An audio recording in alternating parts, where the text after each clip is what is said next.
Monsieur Rabat, bonjour. Bonjour. Merci d'être l'invité de cette semaine de Dimanche Politique, de m'accueillir encore une fois chez vous. Comment vous voyez un peu la situation socio-économique, voire politique du pays? Je pense que nous sommes tous connectés d'une façon ou d'une autre, comme un seul peuple.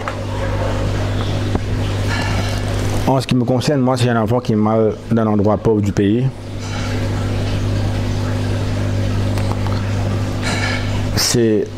it doesn't matter to me, c'est comme si c'était mon enfant, à moi. Vous voyez? S'il y a une personne âgée qui n'arrive pas à payer ses prescriptions de médicaments ou son loyer, ou doit choisir entre ses médicaments et son loyer, ça rend mari pauvre. Et même si pas mes grands-parents, il y a une croyance fondamentale que nous devons tous être des protecteurs de nos frères et de nos sœurs dans ce pays. C'est ça qui va faire le pays avancer et progresser. Mais à l'heure que je vous parle, il y a ceux qui essaient de nous diviser, qui embarrassent la classe politique, qui pratiquent une politique cheap en disant n'importe quoi et en faisant et en disant n'importe quoi. Et à ces gens, je le dis haut et fort, qu'il n'y a pas deux façons haut et fort de réussir. C'est pas une humoriste qui cherchera absolument un leader hindou d'un cas spécifique qui va réussir. C'est une humoriste unie qui va réussir. Point final. Il n'y a pas de l'humoriste hindou, de l'humoriste chinois, de l'humoriste créole, de l'humoriste gay, de l'humoriste chinois, de lesbiennes qui vont réussir. Il y a une humoriste qui symbolise l'unité et la force. C'est ça le plus grand atout. La plus grande force pour avancer, c'est l'unité nationale. Et c'est ça qu'il faut ancrer dans la tête de nos enfants. Sinon, on est mal parti. Et vous avez vu les récents incidents, la preuve que Maurice n'est pas aussi fort qu'on le pense. Maurice est un pays très fragile. Et à la fin de tout ça, il faut créer l'espoir. De l'espoir revienne chez les gens comme à l'époque. À l'époque, il y avait beaucoup d'espoir chez les gens. Et aujourd'hui, les gens n'ont plus d'espoir. Il faut recréer cet espoir face à in the face of uncertainty. Il faut recréer l'audacité, l'audacité de l'espoir. En anglais, on appelle ça the audacity of hope. Hein? The audacity of hope. Ensuite, l'espoir, comment dire,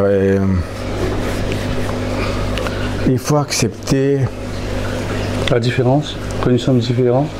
Non, il faut accepter que suite à tout ce political darkness que nous avons vécu récemment, tôt ou tard, a bright day will come.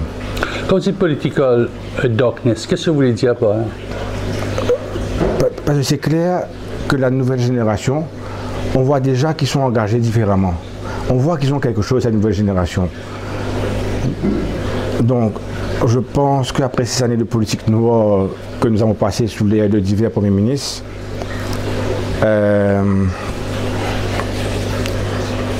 c'est clair que l'avenir sera définitivement plus brillant. Pour l'île Maurice, quand on ne peut pas partir plus bas que nous sommes partis. Donc, comme nous avons atteint le bas, la seule direction maintenant, c'est... Qui vous voyez comme Premier ministre? Le gouvernement. Et ce qui est important, je pense, c'est d'avoir une passion en soi. Il faut être passionné à ce qu'on fait. De prendre des chances. De ne pas avoir peur de l'échec. Il y avait old IQ test, un test d'IQ, qui mettait 9 points. Il y avait 9 points comme ça. Et il fallait, and you had to draw 5 lines with a pen. Il fallait dessiner 5 lignes avec un crayon, sans que le crayon soit soulevé de la page. Et la seule façon de le faire was to go outside the box. So you had to go outside the box to be able to draw the line connecting the dots. Donc le message dedans c'est il ne faut pas avoir peur de partir en dehors de la boîte, de réfléchir en dehors de la boîte. Et ça c'est très important. Et je pense que avec une philosophie comme ça, comme je vous ai dit avant, ancrée chez les jeunes, ces valeurs fondamentales, etc. Je pense que c'est comme ça que l'île Maurice va réussir et va laisser pas derrière ces mauvais souvenirs de ces politiciens qui nous ont gâché la vie. À qui ce message-là vous adressez? Ben, c'est un message, le message est au peuple mauricien. Hein? C'est pas aux politiciens. Quand vous dites, il faut avoir un nouveau Premier ministre. Quand on regarde la situation, voilà, du jour là, aujourd'hui, à part Jagnot et Ramgoolam, on n'a pas trop le choix. Soit Jagnot, soit Ramgoolam, au sein de vos partis, je ne vois pas. Au sein du MMM, on ne voit plus. On ne voit presque pas maintenant. Au PMSD, ils n'ont pas l'élément vege. Alors, qui comme Premier ministre? Donc, on est obligé de faire avec ce qu'on a. Je pense que vous avez raison à 50% et pas raison. Non. Je pense que l'île Maurice est à un tournant, à un tournant de son histoire, et qu'il y a un vacuum politique qui est présent depuis les dernières législatives. D'où la montée de différentes plateformes, de différents groupes, et aussi la création du MP. Donc le MP a été créé pour être une plateforme qui rassemble la jeunesse, beaucoup de jeunes, et bien sûr il faut accepter la présence de certains anciens aussi, qu'on prend comme des mentors, à l'exemple d'Alan Ganou, qui est quelqu'un qu'on ne présente plus. Alan, il faut le rappeler, et à ce jour peut-être le plus expériencé, l'homme avec la plus grande expérience dans le Parlement. Il a tout fait, Alan. Il était le plus jeune speaker de l'histoire. Il était attorney général. Il était ministre de divers gros ministères. Il était leader de l'opposition. Il était député leader du MMM pendant des années. Il était leader du MMM pendant que Paul n'était pas bien. Il a fait tous les postes. Il était président du Balance Committee, un truc comme ça. Donc on a beaucoup de chance d'avoir quelqu'un comme Alan Ganou comme mentor. Et d'ailleurs, je vous raconte une anecdote, juste pour démontrer la personne qui est Alan. Mon premier jour au bureau politique, quand j'intègre le bureau politique, enfin la première semaine, j'arrive, je vois une enveloppe sur ma table, écrit mon nom sur ça, Vincent Ravat. J'ouvre l'enveloppe, et il y avait quoi dedans? Il y avait les standing orders du Parlement.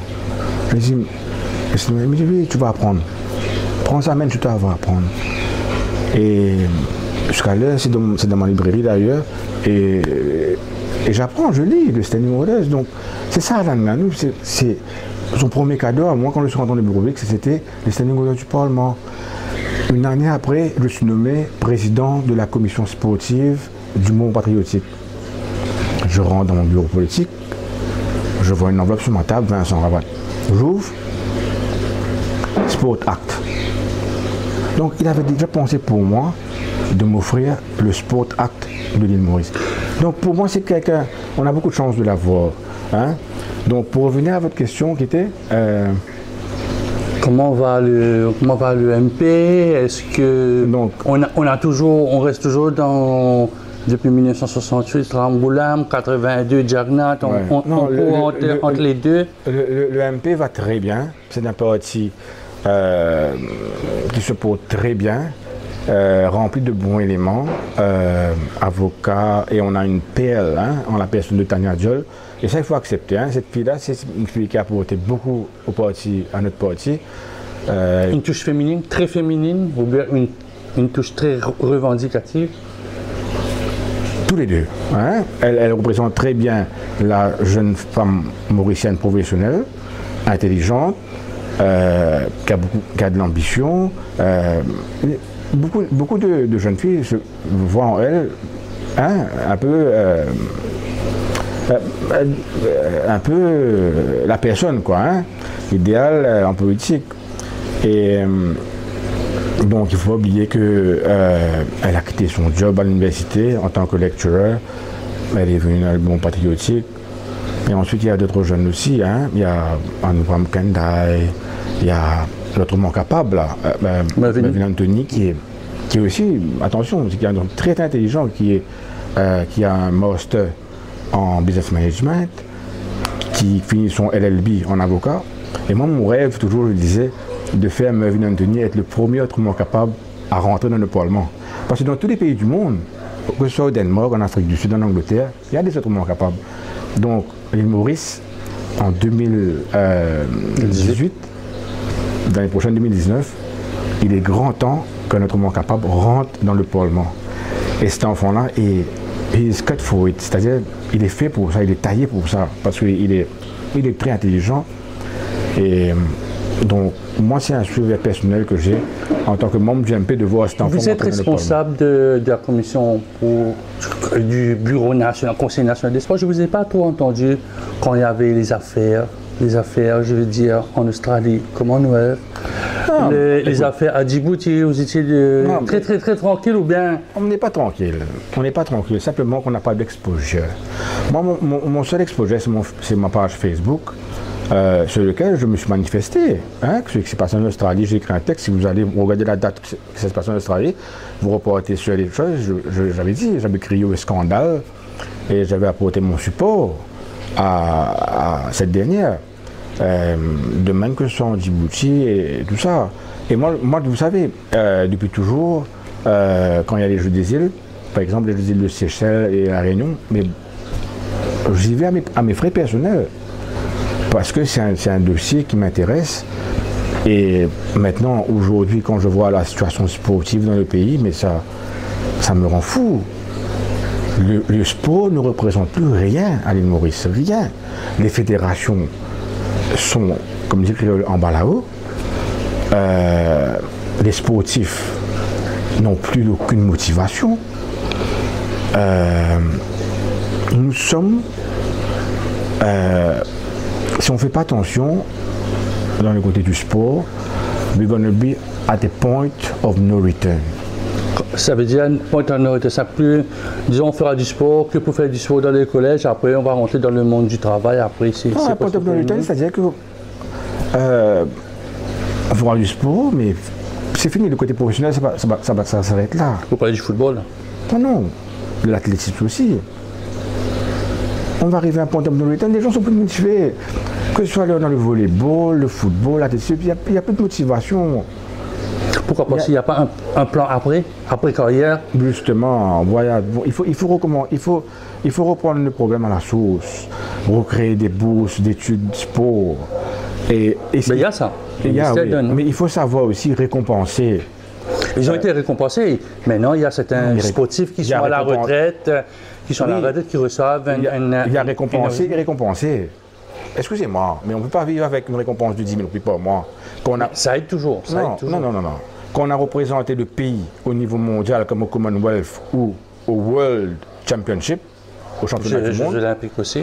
On ne récompense pas quelqu'un qui a sacrifié sa vie pour le sport et qui a fait Maurice gagner des médailles au niveau olympique ou pas olympique, Commonwealth et Jeux de la francophonie, Jeux d'Afrique. On ne donne pas une portion de 10 000 roupies, c'est une farce. C'est une farce. Mais c'est toujours un début. C'est un début. C'est un début, mais c'est un début qu'il faut rectifier au plus vite. Parce que quand on regarde dans les pays ailleurs, en France, des trucs comme ça, bon, ils ont des récompenses formidables. Ils peuvent vivre avec jusqu'à le mot. Mais aujourd'hui, un athlète qui va gagner une médaille d'or aux Jeux Commonwealth. Un exemple, en 2015, quelqu'un gagne une médaille d'or. En 2018, il n'a plus de job, il vit avec 10 000 balles. Il est marié, il a peut-être un enfant, il ne sait plus quoi faire de sa vie. Mais c'est affreux, c'est terrible. Qu'est-ce qu'il faudrait faire?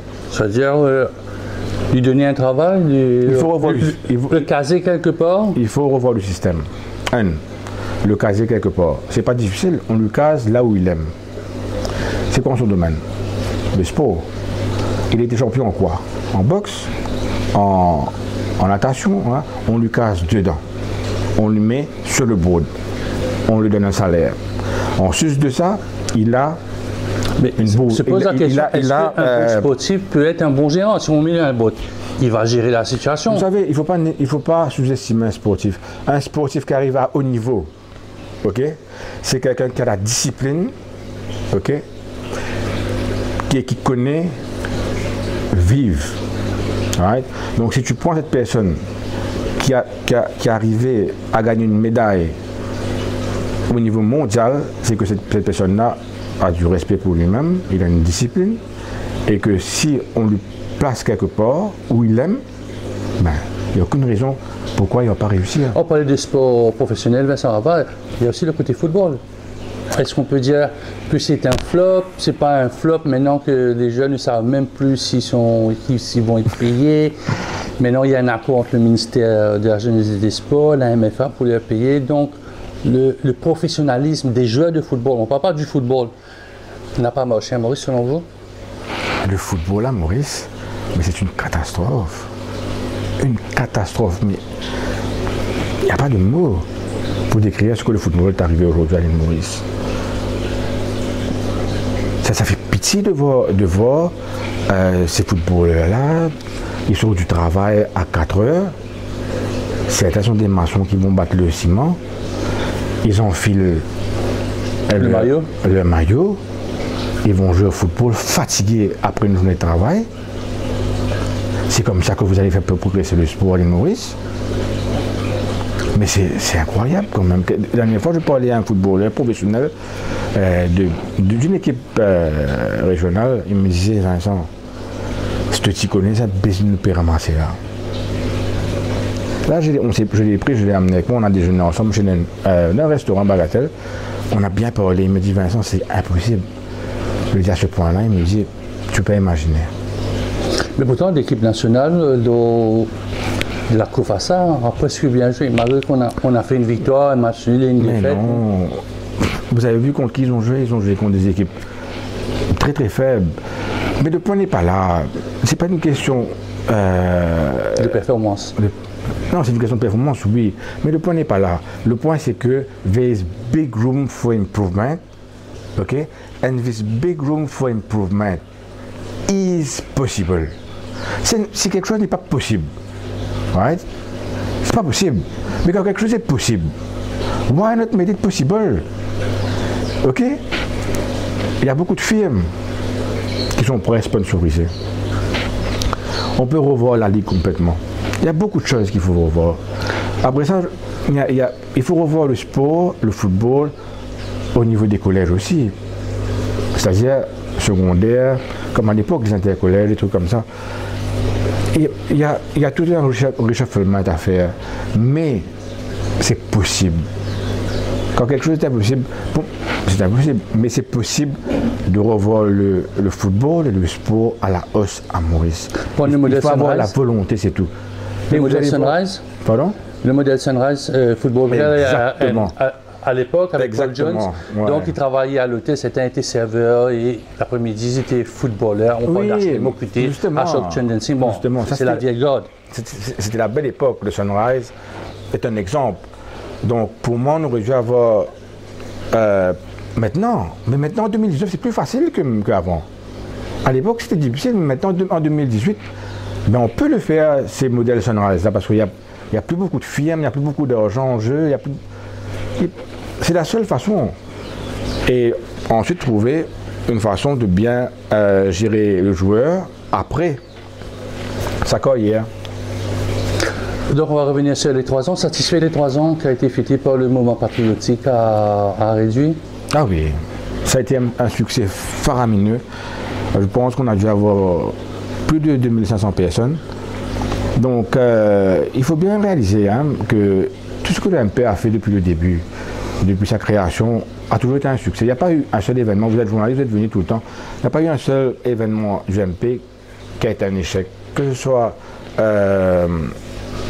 nos meetings, nos congrès, ça a toujours été nos causeries avec les syndicats. D'ailleurs, on était les seuls à pouvoir réunir tous les syndicats.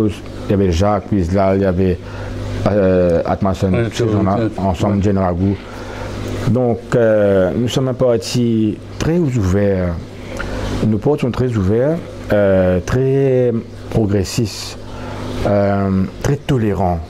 D'ailleurs, moi, c'est un mot que je n'aime pas du tout, la tolérance. Pour moi, c'est un mot qu'on aurait dû retirer du dictionnaire, le mot tolérance.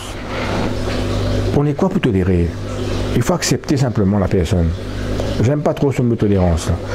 Et ce que j'aime dans le MP, c'est que ce parti progressiste accepte.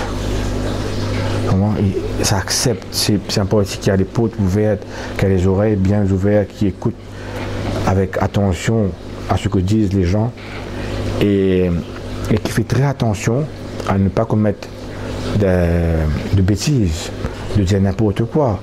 Par exemple, avec notre leader, Alan, qui tout le temps réfléchit bien avant ses conférences de presse.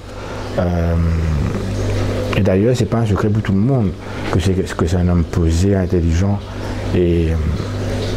Est-ce qu'on peut être bien entouré maintenant? Pardon? Lors de ce congrès, c'est un nouveau membre, on a vu des hauts cadres, un ancien ambassadeur de Maurice en Inde, il y a d'autres personnalités. Je crois un docteur, la dictologue est rentré un peu chez vous. Paratian. Et oui, donc vous êtes bien encadré, vous avez le lectureur, Tanadjol, vous avez parlé, vous avez Mme Ramdini, une pharmacienne qui est maintenant présidente des femmes patriotiques. Ouais. Donc l'équipe s'est étouffée. Oui. Ça, il faut l'avouer. Hein. On a eu de bons éléments en la personne de Nina Ramdani, que j'admire beaucoup, qui est une femme qui a beaucoup donné dans le social, hein. Très très intelligente. Dès qu'elle est rentrée dans le parti, elle s'est adaptée très très vite. Et elle se donne beaucoup à ce parti. Et je la remercie beaucoup pour ça. Et aussi, on a le docteur Paratian, qui est très très connu à La Réunion et à Maurice, qui travaille à La Réunion et qui est à Maurice en Enof. Très intelligent aussi. Donc, et aussi cette perle roi, Tania Diol, qui est venue pour les élections de 4 mois. Qui a maintenant un poste de responsabilité, comme j'avais prévu. J'avais demandé à Alain Ganou, est-ce que vous prévoyez, on avait prévu peut-être le place de présidente, adjointe ou quelque chose un peu plus haut. Mais là, elle a un poste de responsabilité. De responsabilité. Hein? Elle a un poste de responsabilité et tout le monde est bien d'accord avec ça, qu'il faut la mettre de l'avant, parce qu'elle a quand même beaucoup de mérite. Il ne faut pas oublier qu'elle a laissé son job. C'est un cadeau, ça veut dire parce qu'on l'a laissé un job, on donne une responsabilité. Non. Une conférence de presse sur deux, elle commente l'actualité sur des faits très, très spécifiques. Elle a parlé de drogue synthétique, de réforme électorale. C'est un cadeau, ça veut dire, bon, on ne va pas retirer, après on dit, bon, asseyez-vous, vous faites comme tout le monde fait. Non. C'est une fille très intelligente, très capable, et c'est la raison pour laquelle elle est là aujourd'hui. Elle a tout son mérite. Comment voyez l'avenir du mouvement patriotique? Écoutez, le mouvement patriotique a un grand avenir devant lui. C'est un secret pour personne que nous sommes un parti très convoité, que ce soit du côté de l'opposition ou du gouvernement. Très convoité. Ne vous inquiétez pas sur ça. Donc, on a plusieurs options. Et ça, je vais rejoindre l'idée de mon président, Alain Ganou, en disant qu'on attendra peut-être la dernière minute pour savoir où jeter notre poids. C'est pas une erreur justement de prendre la dernière minute. Parce qu'à la dernière minute, Tania Diol est venue, à la dernière minute, vous avez fait campagne, vous auriez pu faire un meilleur score que vous avez fait. Non, la situation... Sincèrement, à la procédure numéro 18, mais vous avez tellement attendu. Quand vous mettez votre ça, vous êtes Arvin Boulel avait déjà gagné la course. 2 mois. Arvin avait 2 mois d'avance sur la campagne. Oui. Ouais. Et non, la situation politique est tellement floue aujourd'hui. C'est la première fois dans l'histoire du pays qu'on est incapable de dire qui sera le prochain Premier ministre. À l'époque, il y avait toujours, on avait toujours une idée, ça pouvait être tel, ça pouvait être tel. Mais là, on a des personnages sur lesquels il y a des procès. Il y a une épée Damoclès sur leur tête. Par exemple, on ne sait pas ce qui va se passer avec Pravin Jugnauth dans les mois à venir. C'est du 50-50. Idem pour Ramgoolam. Idem pour Ramgoolam, c'est du 50-50. Donc, on est dans une situation inédite à l'île Maurice où on ne sait pas qui sera le prochain Premier ministre de ce pays. Donc, la situation est tellement floue. Et ça peut être quelqu'un d'autre aussi. Si les deux se font condamner, ont des problèmes, qu'est-ce qui se passe? Il y a beaucoup de choses.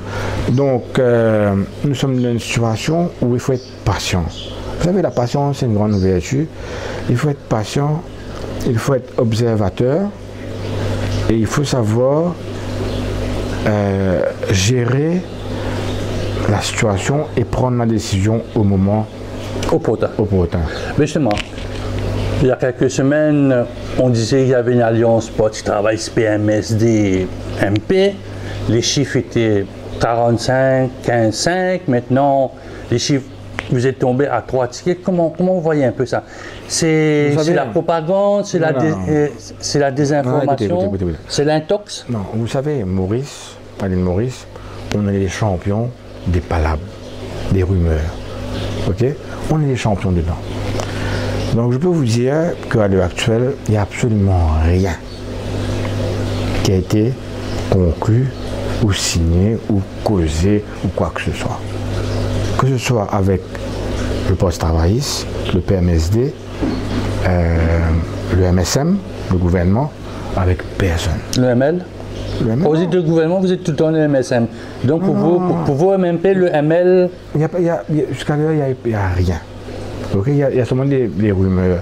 Maurice, on est des champions dedans.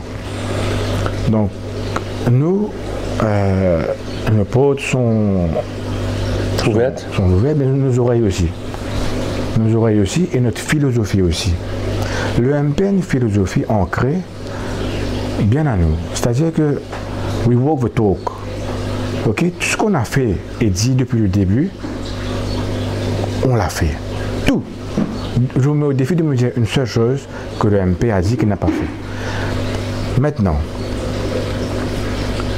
si on rentre dans une alliance électorale un jour, si on me dit bien si, hein, on rentre dans une alliance électorale un jour, parce que c'est très difficile pour un parti de gagner l'élection seul. Même si vous êtes un grand parti de mainstream, de porter seul, c'est bien difficile. Donc si on rentre dans une alliance gouvernementale, comprenez-moi bien, on va faire signer un accord de respecter ce que le MP s'est engagé à faire. C'est facile à dire et difficile à faire. Non. C'est facile à dire et difficile à faire. Même le dernier programme électoral qu'on nous a présenté, l'Alliance des peuples, il y a un parti qui est maintenant dans l'opposition. Non, écoutez. Tout ce qui a été dit a été fait. On a dit pas de métro. On a une métro. Là, on parle de l'affaire des passeports, des passeports pour des raisons. Bon, certains disent que c'est de la propagande antigouvernementale, d'autres, on vend la souveraineté mauricienne. Chacun a son point de vue, mais c'était pas là, ça veut dire un programme électoral. Vous n'êtes pas bon en tant que... Le MP n'était pas là. Le MP n'était pas là. Donc là, le MP sera là, en chien de garde. Ok? Donc, dans n'importe quelle alliance qu'on fera, si on fait l'alliance, vous avez mis les points. Je pense qu'Alain Galloun a mis les points à Glen Park, à Rosebel, même à Réduit. Il a ses points et on va poser ce papier-là sur la table. Il dit ok, vous avez une alliance, oui, voilà nos points. On signe un accord, on respecte ça. Et celui qui va respecter. Mais c'est difficile de savoir qui va respecter. Le respect vient après. Non, ceux qui sont d'accord à signer l'accord, ceux qui viennent après, ben, ça c'est à lui. S'il se respecte lui-même, ben, il va respecter. Hein? Mais l'accord sur l'accord, il y aura quelques points que l'UMP va mettre. Par exemple, l'économie verte, l'énergie verte, l'environnement, des trucs comme ça. Donc, on va s'assurer que notre partenaire va s'engager comme nous sur ces projets de société et sur ces missions à sauver l'environnement. Le budget vient de passer, alors qu'est-ce que vous avez retenu du budget? Disons sur le plan personnel, moins de taxes peut-être, ou plus de taxes? Qu'est-ce que vous avez retenu de ce budget? Bon, il y a eu des annonces fortes. Écoutez, vous savez, côté taxes, bon, c'est pas trop mon... C'est toujours pareil, ça tourne toujours pareil. Moi, ce qui m'a choqué dans ce budget, je vais vous dire ce qui m'a choqué, c'est qu'il n'y a pas eu un seul mot sur l'industrie sucrière. Alors que l'industrie sucrière est d'un état lamentable. Jamais depuis sa création, l'industrie sucrière a été aussi bas. C'est fini, on arrive à la fin de l'industrie sucrière. À l'île Maurice, il reste, je crois, seulement deux ou trois, un truc comme ça, qui est encore en existence et qui peinent à sortir de leurs chiffres concernant la canne à sucre. Donc, qui doivent maintenant diversifier le programme, les différents business, le terre. Donc, il n'y a pas eu un mot sur la canne à sucre. Ça m'a un peu choqué, gêné. Mais bon, mais il y a un truc que j'ai bien aimé aussi, c'est concernant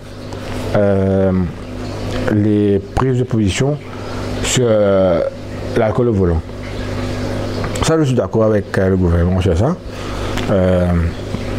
Mais tolérance zéro. Disent, je suis entièrement d'accord sur cette prise de position, zéro tolérance, mais certains disent, bon écoutez, les accidents, c'est pas les 3/4 des accidents que vous voyez sur le chemin, c'est pas l'effet de ceux qui ont de l'alcool. Bon, il y a certains, oui. On va parler de ce cas de ce jeune homme qui a été tué à Vénus. La veille, le garçon avait bu à que plus. Ça se comprend, mais 3/4 des accidents, la police dit que le test a été négatif. Donc l'alcool au volant ne cause pas trop. N'est pas le premier facteur qui cause des accidents. Il y a beaucoup de facteurs, oui. L'inattention, potable. Vous conduisez vous-même, vous remarquez tous ces phénomènes. Oui. Mais pas bien, vous m'avez posé une question, je vous ai répondu. Hein. Là, vous êtes pas tiré de vous un peu, mais je suis d'accord. Moi ce budget, pour moi, se résume à ce que je vous ai dit. Populiste, un budget qu'on pourrait dire populiste, préélectoral, ça sent les effluves d'une élection qui n'est pas trop loin, disons, dans 17 mois. C'est un fait que les élections ne sont pas trop loin. Populiste, un petit peu, bon, disons, mais bon, pas plus. Hein. Comment voyez un peu la situation politique? Confuse. Confuse par qui? Confuse. On est très confus parce que tous les jours on entend différentes choses. Mais je pense que les choses cette année-ci vont se décanter d'ici décembre. Les choses iront bien. Pas septembre, parce qu'on parle beaucoup de septembre. Pourquoi septembre? Je ne sais pas, oui. Je sais qu'au sein de vos partis et de votre parti, il y a des trucs qui se disent, bon, il y a quelque chose qui arrive en septembre. Je suppose que d'ici décembre, janvier, il y aura beaucoup de développement politique sur la scène de ce pays. And from there, et beaucoup de choses. Donc, c'est-à-dire que le MP sera en préélectoral, en campagne préélectorale, janvier. Je suppose décembre. Que là, ça va être on sera déjà dans le bain là, hein, décembre, janvier, il va rester quelques mois. Hein. Donc, un 1er mai très important pour vous, c'est-à-dire le 1er mai 2019 sera très important pour le MP, monter sa force. Alors, il faudra mettre le paquet. Ouais. Bon, là, parce que le jeu d'alliance va se jouer pendant cette période-là. Ouais. On verra. When we come to the bridge, we're going to cross it. Non, mais c'est déjà dans vos têtes. Je ne vous demande pas de me dire ce qui se passe dans le bureau national. C'est dans un an, là, hein? Non, mais... il faudra faire quelque chose de grand. Un an, c'est vite, mais même... Je suppose que vous êtes rentré il y a presque 2 ans au moment patriotique. 2 ans, ça s'est passé très très vite sur le plan politique. 3 ans. Vous avez presque 3 ans. Donc, vous avez eu une élection partielle, vous êtes tâté, vous avez vu vos forces, tout ça, mais non, ça, même un jour en politique, c'est énorme. C'est énorme et c'est très court. Parce que Ouais. Donc le 1er mai sera important pour vous. Peut-être pas pour vous, mais dans la tête d'Alain Ganou, le 1er mai c'est très important. Oui, pas de causerie dans salle fermée, mais vraiment un choc. Ouais. Je pense que tous les partis vont. Non, mais attention, hein, on a déjà causé plusieurs chocs. Hein. Le rassemblement qu'on avait fait à. Comment ça s'appelle? Chemin Grenier. Mais ça, il y avait 6500 personnes. Oui, ça c'est l'anniversaire 35 ans 35 ans députés dans le fief d'Alain Ganou. Ouais. Mais quand même, ce qu'on a fait, Octavia, avait 2000 personnes passées, 2500 personnes. Donc, pour faire un 1er mai grandiose, on a les moyens, il n'y a pas de problème. Mais il faut voir plus en profondeur. Vous comprenez? Donc, ça veut dire, de la conférence de presse, j'ai entendu que, bon, vous êtes à 15 régionales. Donc, d'ici l'année prochaine, ou décembre, avoir une présence dans les 20 circonscriptions de Maurice, bien ancrée. Pourquoi pas? Bien ancrée. Pourquoi pas? Mais il faut que tout le monde joue son rôle comme il faut. Par exemple, moi je suis dans le numéro 20, donc je passe mon temps dans les cités. Vous voyez sur mon Facebook avec des gens défavorisés, je fais mes dons de matériel scolaire, je suis sur les fronts dans les combats et pour l'environnement, le Petroleum Hub par exemple, qui va se faire dans ma circonscription. Je n'hésite pas à prendre le micro, à parler sur l'estrade, faire mes meetings. Donc il faut que chacun soit engagé bien. Justement, revenons un peu. Il y a le ministre a dit que c'est tout simplement une étape d'études géotechniques. C'est-à-dire on va fouiller le sol pour voir ce qu'il y a en dessous. Parce que c'est un peu nouveau maintenant, on fait des études géotechniques avant le projet. Comment vous prenez? Je sais que vous avez participé il y a quelques jours à un débat sur une radio privée. Écoutez, l'heure est grave, ok? L'heure est grave concernant le pétrole. Je profite pour tirer la sonnette d'alarme, comme vous êtes devant moi. Tous les indices démontrent qu'ils iront de l'avant avec le Petroleum Hub. Donc, je dois dire à la population mauricienne ce que c'est ce projet. Donc, le projet consiste à construire une jetée près du fort d'Albion qui va faire 1 km de long. Pas 100 mètres, pas 200 mètres, 1 km de long vers le Lorge. Il faudra dynamiter partout, tous les coraux et tout, pour faire la jetée. Donc tous les pêcheurs qui viennent doivent faire ça 1 km et repartir. Donc ça va bousculer le pêcheur. Donc ça c'est un qui est chaud. Maintenant, le plus grave, il y aura plus de 10 000 bateaux qui vont venir ici, des tankers, et un bateau mesure à peu près la grandeur d'un terrain de football, ou même 2 terrains de football. Ils vont venir là, avec le pétrole, des trucs comme ça. Et dans tous les pays du monde où il y a eu des projets de pétrole, allez sur Internet tout de suite, là, comme vous avez fini avec moi. Dans tous les projets du monde où il y a eu de tels projets, ça a fini par un incident. Dans tous les pays. Il n'y a pas un pays au monde où il n'y a pas eu d'incident de pétrole, de marée noire, suite à ces projets. Ok. Maintenant, Maurice est un pays touristique. Déjà qu'un pilier, qui est le sucre, est en phase terminale.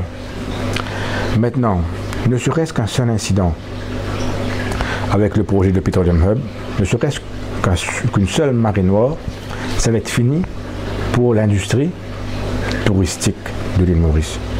Ça veut être 2 industries out là. Il restera le textile et presque out. On peut fight. Bien fight tout le monde pays, c'est bien taille. Donc, je lance un appel au gouvernement, à la sagesse d'un jeune Premier ministre, Pravin Jugnauth, de réfléchir. Vous savez, nous avons eu la chance, nous, de vivre dans un environnement sain. Tu es père de famille, je suis père de famille, le Premier ministre est père de famille, tout le monde est père de famille. Je fais un appel à tous les stakeholders, à tous les gens de ce pays, qu'il faut reculer sur ce projet de Petroleum Hub. Parce que ne serait-ce qu'un seul incident, et tous les Maurice, toute la côte ouest, tu prends depuis ici, tu vois jusqu'à Rivière-Noire, le monde sera fini. Sans oublier qu'un incident va apparaître sur des chaînes comme BBC World et CNN, et quand le touriste va voir ça, Il va voir Marine Noire, l'île Maurice. Mais c'est fini. Il ne va plus jamais s'intéresser à une publicité de l'île Maurice concernant. Il ne pourra plus voir les dauphins ni les baleines parce que c'est un peu le trajet. Oui, ça, justement, ça tombe dedans. Il ne va plus s'intéresser à venir d'un pays où il y a une marine noire. C'est fini. Donc, je fais un appel solennel et très fort au gouvernement de reculer sur ce projet de Petroleum Hub. Dernière question. Quel sera l'enjeu pour la prochaine élection législative, selon vous, Vincent Ravard? L'enjeu, c'est-à-dire? Qu'est-ce qu'on va voter? Pour qui? Je vois pour qui, mais quel sera l'enjeu écologique, économique, anti-donne terrain, les élections anti-scandale? Les élections 2019 seront une élection, ça reste comme ça, hein, très serré. Très très serré, et ça va être bien difficile à pouvoir, là, à l'heure actuelle, de dire qui va remporter la prochaine joute électorale. Oui, mais pour les jeunes, quel sera l'enjeu? Ils vont voter pour quoi? Un modèle de société, le travail, le vert? Je pense que les jeunes, aujourd'hui, sont bien vers le vert. Et ils vont voter pour les partis verts. Les partis qui sont actifs, des activistes pour sauver l'environnement et la pauvreté aussi, hein, éliminer la pauvreté, des sujets comme ça, des sujets qui tiennent tout le monde bien à cœur. Le combat contre la drogue peut être un sujet qui va plus attirer les parents? Oui, et c'est ça que... Et là, je vois que le gouvernement est en train de jouer un grand coup sur ça, avec les arrestations carrément toutes les semaines de ces gros caïbs qui viennent finir la vie de nos enfants ici. Et sur ça, le gouvernement est en train de bien faire. Vous savez, au MP, on est bien open. Hein? Mais la semaine dernière, on répondait à ma question, Alain Gagnon s'est dit un peu sceptique. Il faut agir maintenant, en attendant le master plan, le rapport de la commission. Écoutez. Non. Ce que je voulais dire, c'est qu'au MP, on est bien open. When we are doing something right, we say we're doing something right. When we are something wrong, right? Peut-être que the right thing I'm saying is that we're doing the right thing côté arrestation. We are doing a forcing, on a défoncé tout container, puis route pas, tout puis ramasser, puis aller dans la case. Formidable, sur tout ce que avec torture, la reine faible, et juste avant aussi, hein, des trucs comme ça. Maintenant, tu as la seconde partie de ta question, tu as fait une confusion entre les deux là. La seconde partie, c'est comment gérer les gens qui sont addicts. Comment utiliser le cannabis à des fins thérapeutiques, des trucs comme ça. Ça, par contre, je vois que le gouvernement est en train d'échouer sur ça. Et ils auraient dû, au lieu de laisser ça dans la main du ministre, de laisser ça plutôt dans la main des activistes. C'est-à-dire des gens qui sont sur dans la main de ces cellules qui s'occupent de ces gens qui voient ces gens-là tous les jours. Des ONG. Des ONG. C'est parce que c'est eux qui savent le mieux quoi faire. Concernant le fléau de la drogue à Maurice. C'est-à-dire le fléau concernant les addictions, les trucs comme ça. Mais côté barrage, ça, le travail est fait. On voit qu'il y a beaucoup de choses, beaucoup d'arrestations, beaucoup de développement de ce côté-là. Et pourtant, on voit de plus en plus d'enfants sont en train de se droguer. Là, j'ai eu une vidéo il y a quelques heures d'une fille qui est en train de fumer du synthétique. Non, ça c'est grave. Ça c'est très très grave. C'est une tristesse terrible de voir le ravage de la drogue fait dans ce pays. Et là, il faut que nous soyons tous unis, encore une fois, comme je dis au début de mon interview. Nous sommes tous connectés d'une façon ou d'une autre. Et dans ce combat contre la drogue, il faut que nous soyons tous unis et combattre ce qui est pour moi le plus grand désastre familial, le plus grand problème de ce pays. Donc, pas de connexion au trafic en drogue, parti politique, politicien. C'est ça que vous êtes en train de me dire? C'est-à-dire? On suppose qu'il y a des ramifications entre la mafia et les hommes politiques. Et les hommes politiques, pas la politique. On a vu quelques photos récemment. J'ai vu des hommes politiques avec... à droite, à gauche. À droite, à gauche. Non, mais bon, je vois ça, si tel est le cas, Le financement politique viendrait mettre, si tel est le ça cas, de côté. si tel est le cas, je ne dis pas que c'est le cas parce que je ne peux pas faire de telle accusation Oui. comme ça. Si tel est le cas, ben c'est très vilain, c'est pas bien. Dernière question, Vincent Ravin. Vous avez l'espoir dans l'île Maurice? Aujourd'hui, demain, après-demain? Comme dit le slogan, la main dans la main. Il faut avoir cet espoir dans l'île Maurice. Comme je dis, il faut recréer l'espoir parce que l'espoir a disparu. À l'époque, il y avait beaucoup de gens qui avaient de l'espoir. Maintenant, ça a disparu. Il faut recréer ce hope, comme dit l'anglais, audacity of hope. Hein? Il faut recréer tout ça. Et je suis confiant que dans les années à venir, très bientôt, brighter days are coming. C'est un mot d'espoir. Merci beaucoup. Audacity of Hope pour vous, Vincent Ravin. Plaisir.